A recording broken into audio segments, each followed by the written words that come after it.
बिस्मिल्लाहिर्रहमानिर्रहीम। जी स्टूडेंट्स, तो पहला थ्योरम हमने कर लिया था कि for the linear transformation T from V to W, जो कर्नल ऑफ टी है वो वी की सब स्पेस होगी। अब नेक्स्ट थ्योरम हम कर रहे हैं कि range of T is a subspace of W. Range of T की डेफिनेशन आपको पढ़ाई थी कि इसमें डब्ल्यू के वो एलिमेंट्स होते हैं जो वी के किसी ना किसी एलिमेंट का इमेज होते हैं, यानी W belongs to W such that W is a image of V under T for some V belongs to V. तो हमें ये प्रूव करना है रेंज ऑफ टी जो है वो डब्ल्यू की सब स्पेस है। तो सब स्पेस की दो प्रॉपर्टीज हम प्रूव करेंगे। तो रेंज ऑफ टी से दो हम वेक्टर्स उठाएंगे, W1 W2 belongs to range of T. अब by definition of range of T, अगर W1 W2 range of T को बिलोंग कर रहे हैं तो फिर then there exist two vectors V1 V2 belongs to the vector space V such that W1 जो है वो V1 का इमेज बनेगा और W2 जो है वो V2 का इमेज बनेगा। अब हमें ये शो करना है कि W1 प्लस W2 ये जो सम है ये भी रेंज ऑफ टी को बिलोंग करता है, यानी ये सम W1 प्लस W2। अब ये सम उस वक्त रेंज ऑफ टी को बिलोंग करेगा अगर ये जो वेक्टर है W1 प्लस W2 ये भी V के किसी ना किसी वेक्टर का इमेज बने अंडर T। तो हम चेक करेंगे W1 प्लस W2। तो यहाँ पे हम देखें W1 की जगह पुट करेंगे W1 is equal to T of V1 और प्लस W2 की जगह पुट करेंगे टी ऑफ V2। अब क्योंकि ये गिवन है टी लीनियर ट्रांसफॉर्मेशन है तो हम इसे लिख सकते हैं T of V1 plus V2 because T is linear, क्योंकि टी हमारी एक लीनियर ट्रांसफॉर्मेशन है। तो ये देखें यहाँ से हमें एक एली वेक्टर मिला v से v1 प्लस v2 और w1 प्लस w2 भी इमेज बन रहा है v1 प्लस v2 का अंडर t। तो इसका मतलब है w1 प्लस w2 हम लिख सकते हैं this implies that w1 plus w2 is also a image is also an image of v1 plus v2 under T. तो और v1 प्लस v2 किसका एलिमेंट है? वेक्टर स्पेस v का। तो यहां से पता चला कि हमारा ये जो सम है w1 प्लस w2 ये बिलोंग करेगा रेंज ऑफ टी को बाय डेफिनेशन। अब हम नेक्स्ट हमारा इसका है कि अब हमने ये प्रूव करना है कि जो स्केलर मल्टीप्लिकेशन है वो भी होल्ड करती है।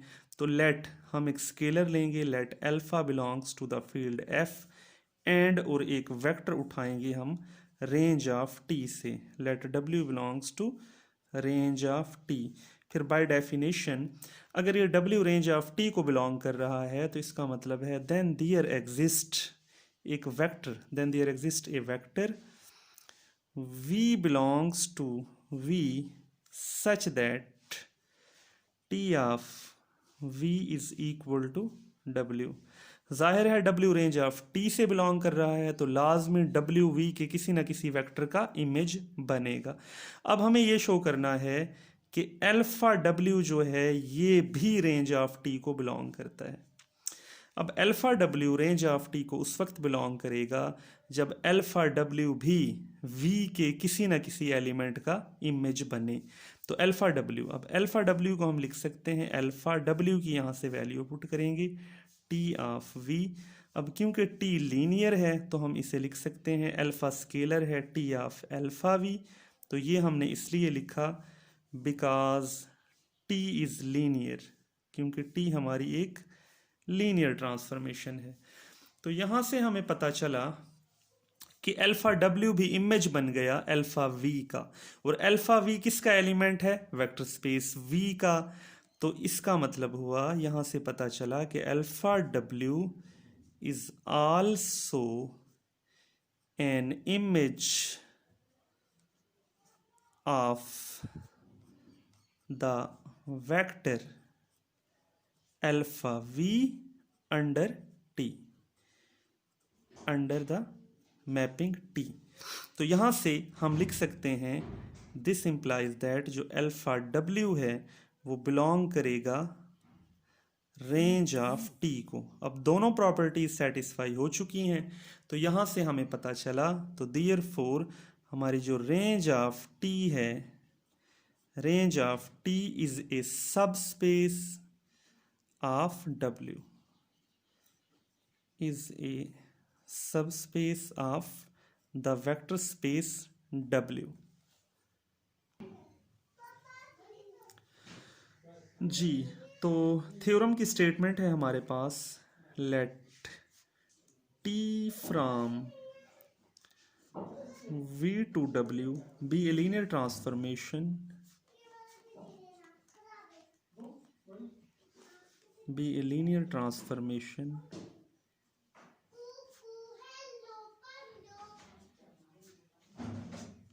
and V is a finite dimensional vector space, and V is a finite dimensional vector space,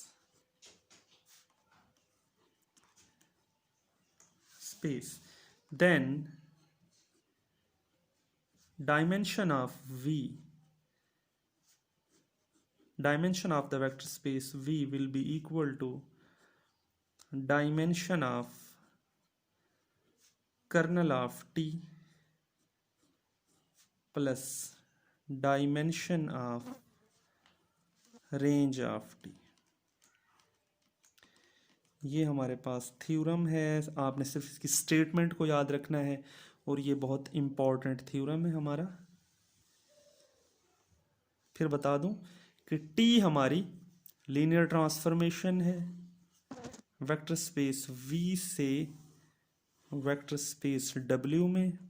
जाहिर है इनकी फील्ड जो है वो सेम होती है F हमारे पास, तो जो हमारा कर्नल ऑफ T होगा वो सबसेट होता है V का, और जो हमारी रेंज ऑफ T होती है वो सबसेट होता है W का।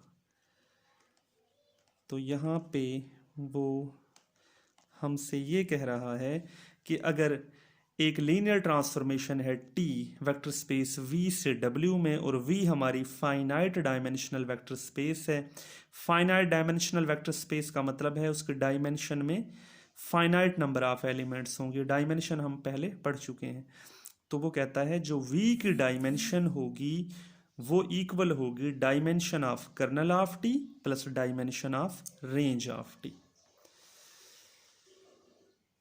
अब यहाँ पे एक हम और डेफिनेशन डिफाइंड करते हैं यहाँ पे, rank and nullity of linear transformation. Rank and nullity of A linear transformation.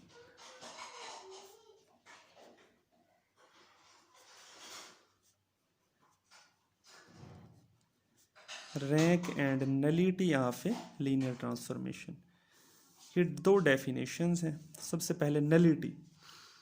Nullity हमारी होती है dimension of kernel of T, यानी let T from V to W be a linear transformation,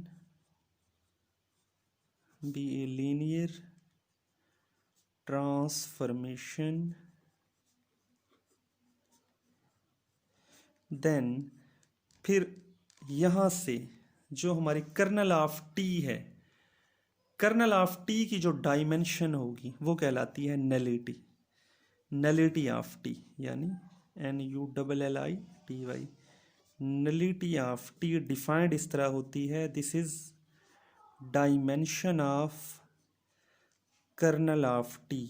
और dimension का आपको पता होगा, कर्नल ऑफ टी की बेसिस के अंदर नंबर ऑफ एलिमेंट्स को हम डायमेंशन कहते हैं। तो कर्नल ऑफ टी में की बेसिस में जो नंबर ऑफ एलिमेंट्स हैं वो डायमेंशन होगी, और वो कहलाएगी नलिटी ऑफ टी। इसके बाद है rank of T. Rank of T वो इस तरह डिफाइंड होता है कि dimension of range of T, यानी जो हमारी रेंज है लीनियर ट्रांसफॉर्मेशन टी की, रेंज ऑफ टी की जो डायमेंशन है वो डिफाइंड है कि रैंक ऑफ टी कहलाती है। तो आपने ये दोनों चीज़ें याद रखनी है कि नलिटी ऑफ टी होगी कर्नल ऑफ टी की डायमेंशन, और रैंक ऑफ टी होगा रेंज ऑफ टी की डायमेंशन। और डायमेंशन आपको पता है किसी सब स्पेस की या वेक्टर स्पेस की डायमेंशन क्या होती है, उसकी बेसिस में नंबर ऑफ एलिमेंट्स उसकी डायमेंशन कहलाती है। थ्योरम है हमारे पास next, let T from Rm to Rn be a linear transformation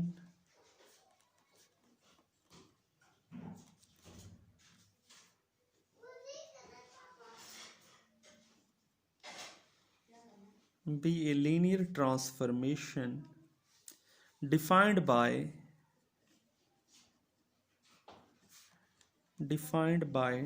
T of V is equal to AV.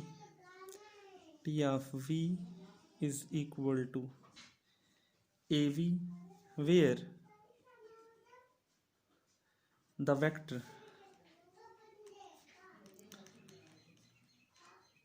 V belongs to Rm and A is n by m matrix, and A is n by m matrix, then यहाँ पे हमारा part A है, the range of T, then the range of T is the column space of the matrix A, is the column space of the matrix A,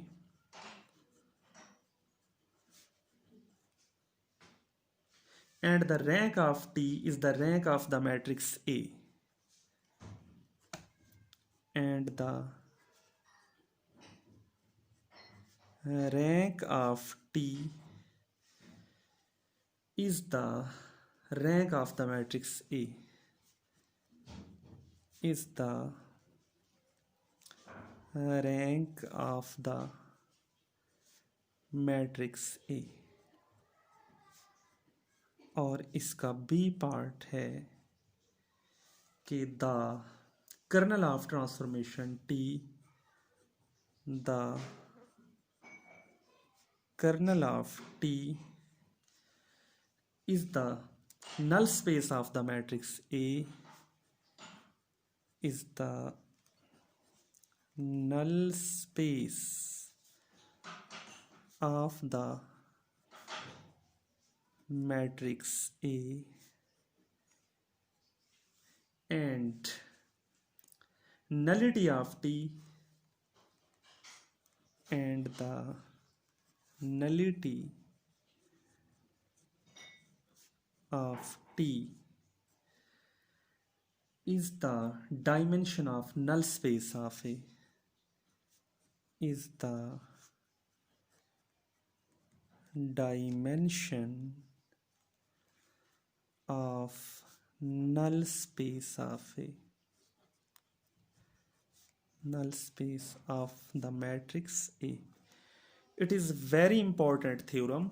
यहाँ पे आप note करें, वो range of T और kernel of T को relate कर रहा है मैट्रिक्स ए के साथ। यानी हमारे पास आर एम वेक्टर स्पेस है over the field of real numbers, R N भी वेक्टर स्पेस है over the field of real numbers.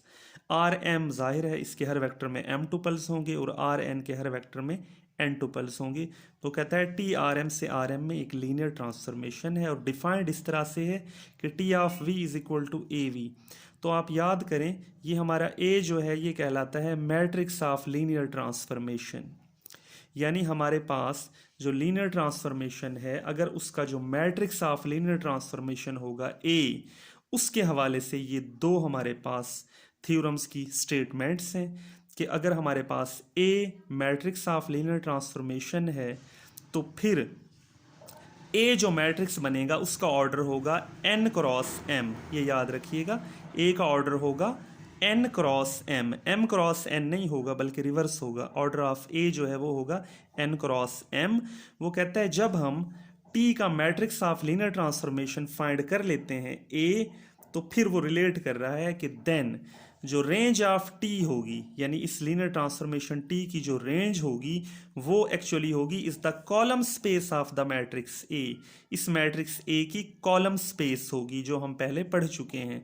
और हम ये भी पढ़ चुके हैं जो कॉलम स्पेस है वो हमारी सब स्पेस होती है।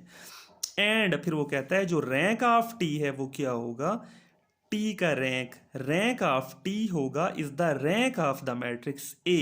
मैट्रिक्स A के रैंक के इक्वल होगा। फिर सेकंड है, कहता है the kernel of T is the null space of the matrix A। यानी जो T का कर्नल ऑफ T होगा वो इस मैट्रिक्स A की नल स्पेस होगी, और जो नलिटी ऑफ T होगी वो नल स्पेस ऑफ A की डायमेंशन होगी। अब नेक्स्ट थ्योरम्स के अंदर हम बिल्कुल इसी तरह से फाइंड करेंगे। वो हमें कहेगा रेंज ऑफ टी फाइंड करें, तो हम एक मैट्रिक्स, हमें अगर उसने दिया हुआ है ए मैट्रिक्स ऑफ लीनियर ट्रांसफॉर्मेशन, तो हम कॉलम स्पेस फाइंड कर लेंगे मैट्रिक्स ए की, तो वो क्या बन जाएगी, रेंज ऑफ टी। इसी तरह हम नल स्पेस फाइंड करेंगे मैट्रिक्स ए की, वो एक्चुअली क्या होगी, कर्नल ऑफ टी। जी, तो ये एग्जाम्पल आप देखें।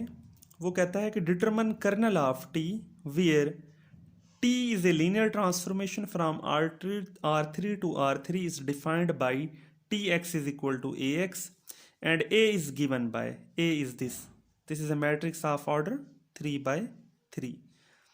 तो वो कहता है कि आप कर्नल ऑफ टी फाइंड करें। तो यहाँ पे ये जो हमारा थ्योरम है प्रीवियस जो हमने डिस्कस किया है, ये बिल्कुल इसी की एप्लीकेशन है। हमें कर्नल ऑफ टी फाइंड करना है, तो कर्नल ऑफ टी क्या होगा, kernel of T is the null space of the matrix A. ये जो मैट्रिक्स गिवन है ए, इसी की क्या होगी, नल स्पेस होगी। यानी कर्नल ऑफ टी एक्चुअली हमारा, इसे हम डिफाइन करेंगे, ये क्या होगा, x बिलोंग्स टू R3 ये such that Ax is equal to 0। आपको याद होगा हम नल स्पेस कैसे फाइंड करते थे किसी भी मैट्रिक्स ए की, यानी नल स्पेस ऑफ ए, हम एक होमोजीनियस सिस्टम बनाते थे Ax इज इक्वल टू 0। उस होमोजीनियस सिस्टम का जो सोल्यूशन होता था वो हमारी होता था ए की नल स्पेस। तो जाहिर है कर्नल ऑफ टी इस थ्योरम की according to the theorem kernel of T क्या होगा, null space of this matrix A. तो ये नल स्पेस ऑफ ए की हमारी डेफिनेशन है कि हमें x बिलोंग्स टू R3, यानी ये x क्या है, सोल्यूशन है। तो ये इस सिस्टम के सॉल्यूशंस का जो सेट होगा वो हमारा क्या होगा, नल स्पेस ऑफ ए। तो हम होमोजीनियस सिस्टम जो हम बनाते हैं Ax इज इक्वल टू 0, इसका हम ऑगमेंटेड मैट्रिक्स लेके चलेंगे। इसका जो ऑगमेंटेड मैट्रिक्स बनेगा वो हमारा बनेगा इस तरह से, बनता है A और आपको याद होगा A/ और ये 0। ये हमारा ऑगमेंटेड मैट्रिक्स हम लेके चलेंगे 1 2 -1 0 1 1 -2 0 1 3 0 0। ये हमने इस होमोजीनियस सिस्टम का ऑगमेंटेड मैट्रिक्स बनाया। उसके बाद मैंने आपको नल स्पेस फाइंड करने का तरीका बताया हुआ है। हम इससे एचिलॉन फॉर्म में रिड्यूस करेंगे। यहाँ से हमारा ये जो ऑगमेंटेड मैट्रिक्स है ये हमने लिख लिया, इससे हम एचिलॉन फॉर्म बनाएंगे। तो जाहिर है यहाँ ऑलरेडी 1 है, तो 1 के नीचे हमने यहाँ भी 0 बनाना है और यहाँ भी। तो ऑपरेशंस किए रो 2 - रो 1 रो 3 - रो 1, तो हमारे पास ये यहाँ पे 0 0 आ गया। अब हमने ये सेकंड रो का सेकंड एलिमेंट 1 बनाना है, तो रो 2 को -1 से मल्टीप्लाई कर दिया, यहाँ 1 बन गया। अब हम इस 1 के नीचे 0 बनाना है, तो हमने ऑपरेशन किया रो 3 - रो 2, तो हमारे पास ये एचिलॉन फॉर्म आ चुकी है। अब यहाँ पे देखें, कॉलम 1 में भी पिवट एलिमेंट है, कॉलम 2 में भी पिवट एलिमेंट है, लेकिन कॉलम 3 में पिवट एलिमेंट नहीं है। तो इसलिए हमारा जो थर्ड वेरिएबल है x3 वो हमारा क्या होगा, फ्री वेरिएबल। तो यहाँ से इक्वेशंस बनाएंगे, corresponding equations are x1 + 2x2 - x3 = 0। Second row से x2 + x3 = 0, क्योंकि थर्ड रो पूरी की पूरी 0 हो गई है, तो यहाँ से हमारी इक्वेशन हम यहाँ से नहीं बनाएंगे। तो x3 चूँकि फ्री वेरिएबल है, हमने उसको x3 = s, where s is an arbitrary real number. तो ये इक्वेशन नंबर 2 से x2 की वैल्यू निकल आई, और इक्वेशन नंबर 1 से हमारी x1 की वैल्यू निकल आई। x1, x2 और x3 की वैल्यूज़ हमारी इन टर्म्स ऑफ s निकल आई हैं। तो यहाँ से हमारा जो x की वैल्यू आएगी, जो हमारा x था वेक्टर, यानी हमारा 3 टुपल था x1, x2, x3, तो यहाँ से हमने वैल्यूज़ पुट की। x1 की वैल्यू 3s निकली, x2 की वैल्यू -s और x3 की वैल्यू s। तो यहाँ से हम s को कॉमन लेंगे, तो ये हमारा आएगा 3 - 1 1। तो हमने यहाँ देखा, शुरू में हमने कहा था कर्नल ऑफ t में क्या है, होमोजेनियस सिस्टम के तमाम सॉल्यूशंस हैं, यानी ax = 0 जो हमने होमोजेनियस सिस्टम बनाया था उसके तमाम सॉल्यूशंस हैं। और उस होमोजेनियस सिस्टम के जो सॉल्यूशंस हैं वो हमारे पास ये निकले हैं, that are the multiples of this vector. यानी हम यूँ कह सकते हैं जो हमारी कर्नल ऑफ t है वो है स्पैन ऑफ दिस वेक्टर 3 - 1 1। 3 - 1 1 इसकी स्पैन है, क्योंकि s यहाँ पे एक आर्बिट्रेरी रियल नंबर है, स्केलर है, फील्ड का एलिमेंट है। तो कर्नल ऑफ टी हमारी आई span of this single vector. आपको पता है जो सिंगल नॉन ज़ीरो वेक्टर है वो हमेशा लीनियरली इंडिपेंडेंट होता है। तो ये जो वेक्टर होगा 3 - 1 1, ये कर्नल ऑफ टी को स्पैन भी कर रहा है और ये लीनियरली इंडिपेंडेंट भी है। तो इसलिए ये जो वेक्टर है हमारा, ये बेसिस बनेगा किसकी, कर्नल ऑफ टी की। यानी कर्नल ऑफ टी की बेसिस में एक ही वेक्टर होगा 3 - 1 1। तो हमें पता है, तो इस वजह से dimension of kernel of T क्या हो जाएगी, 1। और हमने अभी पढ़ा dimension of kernel of T कहलाती है नलिटी ऑफ टी। तो यहाँ से नलिटी ऑफ टी जो है वो क्या निकली, वो 1 आई है।